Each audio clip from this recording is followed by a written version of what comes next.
बिस्मिल्लाहिर्रहमानिर्रहीम। अस्सलाम वालेकुम नाजरीन, आप देख रहे हैं पॉजिटिव पाकिस्तान और मैं हूं जाहिद भट्ट। नाजरीन, आज हम बात करेंगे आपसे जहांगीर तरीन के केस के हवाले से।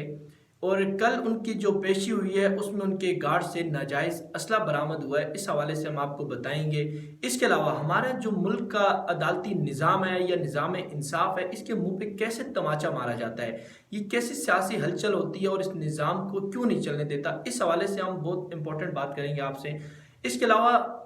ख्वाजा आसिफ साहब के केस के हवाले से, उनकी पेशी के हवाले से बात करेंगे। रमज़ान शुगर मिल का केस जो चल रहा है उसके हवाले से भी हम आपसे बात करेंगे। शहबाज शरीफ और हमजा शहबाज का क्या मसला है, इस हवाले से। और मरियम नवाज की नौकरानी को किस तरह तमाचे पड़े हैं, ये बहुत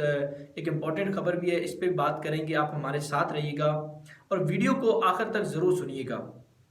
सबसे पहले नाज़रीन आपको बताता चलूं कि कल जहांगीर तरीन साहब अदालत में पेश हुए तो वो थोड़ा आगे निकल चुके थे। उनके साथ दीगर जो प्रोटोकॉल होता है या उनके प्राइवेट गार्ड्स होते हैं, तो उनकी एक गाड़ी पीछे रहेगी, जिसपे जब अदालती गेट पर पहुंचे तो उनके गार्ड की चेकिंग के दौरान उनके एक गार्ड के पास नाजायज़ असला, यानी जिसका लाइसेंस नहीं होता, जिसकी इजाज़त नहीं होती, वो असला पकड़ा गया है। उनके गार्ड का नाम सजाद अली था और उसे पकड़ा गया, फिर उससे वो नाजायज़ असला था वो बरामद हुआ। और उसके बाद आज उसके खिलाफ मुकदमा भी दर्ज कर दिया गया है। इसके अलावा नाज़रीन मैं आपको बताऊं कि ख्वाजा आसिफ साहब का जो केस है वो चल रहा था, इसकी पेशी के हवाले से उसका ऑलरेडी रेफरेंस भी दायर हो चुका है। नेब के जो प्रोसिक्यूटर हैं उनकी भी पहले काफ़ी अच्छी खासी जज साहब से हो चुकी है। जज जो है जवादुल हसन साहब, वो ख्वाजा आसिफ साहब का केस देख रहे थे और पिछली भी एक दो हायरिंग में उन्होंने बहुत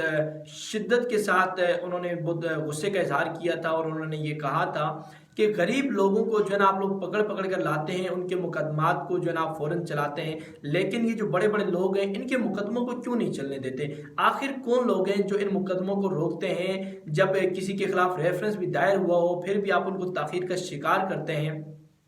और तब तक आप रेफरेंस पेश नहीं करते जब तक अगले अपनी जमानत नहीं करवा लेते। उन्होंने जो जेल का अमला था उस पर बरमे का इजहार किया था। इसके अलावा जिना अस्पताल का कहा था कि ये इसमें मुलविस हैं,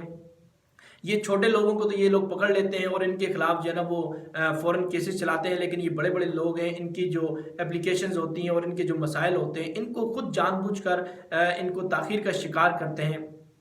नेब के जो प्रोसिक्यूटर थे उन पे भी ये बर्मी का इजहार किया था। जब इनके खिलाफ के ख्वाजा आसिफ के खिलाफ जब रेफरेंस दायर हो चुका है तो आप उनका रेफरेंस क्यों नहीं पेश कर रहे और इनके खिलाफ अपने केस को मंतकी अंजाम तक पहुंचाने में क्यों ताख़ीर का शिकार कर रहे हैं आप? क्योंकि ये लोग बार बार जब कभी एक इदारा, कभी पुलिस, कभी नेब को और कभी दीगर जो इदारे होते हैं इनको इस्तेमाल करके अपने केसेस में हर वक्त कोई ना कोई चीज़ जो है ना मिस कर देते हैं और इनको ताख़ीर का शिकार करवा देते हैं। और जब ये वक्त गुजरता है तो इतनी देर में ये अपनी जो है ना ज़मानतें करवा लेते हैं और ज़मानतें करवाने के बाद ये फिर उसी तरह बाहर मौज मस्तियाँ करते हैं। आखिर कौन लोग हैं और ऐसे इस निज़ाम में ऐसी कौन सी खराबियाँ हैं जिनकी वजह से इनके केस ताख़ीर का शिकार होते हैं? और ये जितने भी लोग हैं, मैं सिर्फ ख्वाजा आसिफ साहब की बात नहीं करूँगा, जितने भी हमारे सियासतदान हैं या ब्यूरोक्रेट्स हैं या जो बड़ी बड़ी शख्सियात हैं जिनके खिलाफ मुकदमे हैं, करप्शन के केसेस हैं, इनके केसेस को ताख़ीर का शिकार क्यों किया जाता है? तो इस पे जज जवादुल हसन साहब ने पिछली हायरिंग में भी उन्होंने बरमी का इजहार किया था। और इसके अलावा पंजाब की जो हुकूमत है उसको भी उन्होंने बहुत शदीद अल्फाज के साथ सख्ती से ये कहा था कि इन केसेस को जल्दी से निपटाया जाए। उनको स्पेशल केसेस हैं तो इनमें देर न लगाई जाए बल्कि इनका जल्दी से फैसले किया जाए। लेकिन इस निज़ाम की बदकिस्मती कहें या जो भी आप कहें, पिछले हायरिंग के बाद जो जज जवादुल हसन साहब थे जिन्होंने ख्वाजा आसिफ साहब का केस सुनना था, उनकी ट्रांसफ़र कर दी गई। अब उनकी जब ट्रांसफ़र हुई तो उसके बाद आज फिर ख्वाजा आसिफ साहब की हाज़िरी थी, लेकिन जब एक जज की ट्रांसफ़र की जाती है तो उनकी जगह ज़ाहिर है दूसरा जज भी लाया जाए, लेकिन दूसरा जज उसके बाद अभी तक कोई आया ही नहीं।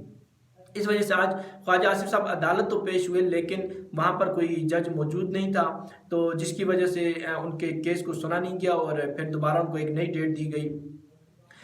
जब जज की ट्रांसफ़र होती है तो उसके बाद जो ड्यूटी जज होता है वो सिर्फ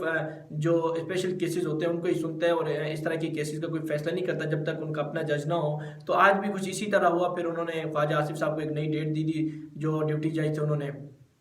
दूसरी जानिब रमज़ान शुगर मिल का जो केस है उस हवाले से मैं आपको बताऊं कि ये हमजा शहबाज और शहबाज शरीफ पर ये रमज़ान शुगर मिल के केस चल रहा है। تو شہباز شریف صاحب تو جیل میں ہیں اور انہیں جیل سے لایا گیا آج رمضان شوگر مل کیس کے حوالے سے، اور اس کیس کی جو سماعت کرتے ہیں اور جو اس کیس کو دیکھتے ہیں وہ جج امجد نذیر صاحب ہیں۔ تو پچھلے ہائرنگ میں بھی ایسا ہی ہوا کہ جج جو امجد نذیر صاحب ہیں انہوں نے ان کی ہائرنگ کی، اور اس میں بھی انہوں نے برمی کا اظہار اسی بات پہ کیا تھا کہ آپ لوگ ان کے کیس کو نمٹانے میں تاخیر کیوں کر رہے ہیں، میں بالکل بھی آپ کو زیادہ وقت نہیں دوں گا۔ نیب کو بھی انہوں نے کہا تھا اور دیگر ادارے جو بھی اس تفتیش میں شامل ہوتے ہیں سب کو انہوں نے یہ سختی سے کہا تھا کہ میں زیادہ ٹائم نہیں دے سکتا،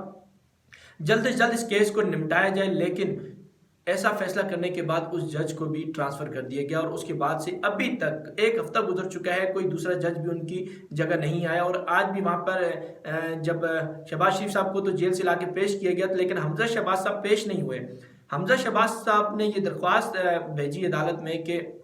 مجھے کمر کی تکلیف ہے اور میں سفر نہیں کر سکتا، اس لیے میں عدالت میں پیش نہیں ہو سکتا، تو مجھے اس لیے انہوں نے معذرت کی اور انہوں نے کہا کہ میں پیش نہیں ہو سکتا۔ حالانکہ حمزہ شہباز صاحب وہ ہیں جو ڈسکا الیکشن کی کمپین چلا رہے ہیں، وہاں پہ میرے خیال سے ان کی کمر کی تکلیف ختم ہو جاتی ہے اور عدالت میں آ کر کھڑے ہونے سے ان کی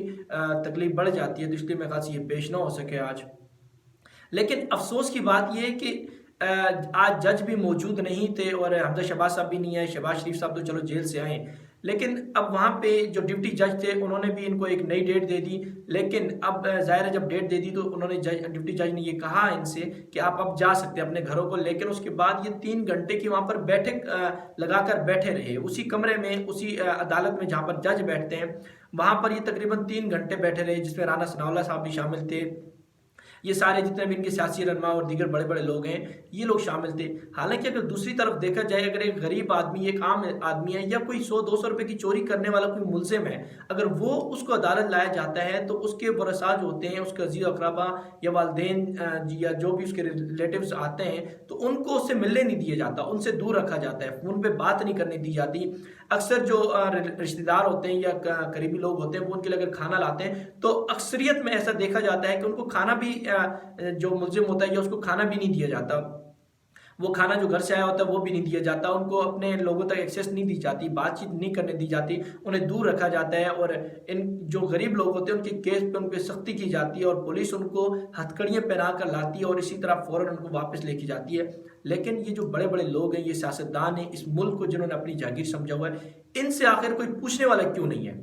آخر اس نظام میں ایسی کیا خرابی ہیں، ان کو کون تبدیل کرے گا؟ میں اور آپ تو میرے خیال سے شاید دعا ہی کر سکتے ہیں، لیکن اللہ کرے کوئی ایسا آئے جو اس نظام کو سدھارے، جو جو عدالتی نظام ہے، ہمارا انصاف کا نظام ہے، یا جو پورا سسٹم ہے اس کو کوئی تبدیل کر سکے، اس میں کوئی اس طرح کی چینجز لا سکے جہاں پہ برابری ہو، غریب کے لیے اور عام آدمی کے لیے اور ایک بڑے بڑے لوگوں کے لیے، سب کے لیے ایک برابر جو ہے نا وہ نظام ہونا چاہیے، جہاں پہ اگر ایک امیر آدمی آ کر بیٹھ سکتا ہے تو وہاں غریب کو بھی ایکسیس دی جائے، اور غریب کے لیے بھی وہی قوانین ہونے چاہیے، اسی طرح کی روٹین ہونی چاہیے۔ دوسری جانب ایک عدالت میں آج مریم اورنگزیب صاحب پیش ہوئی ہیں، ان کے ساتھ عطا اللہ طاہر صاحب بھی موجود تھے۔ تو جب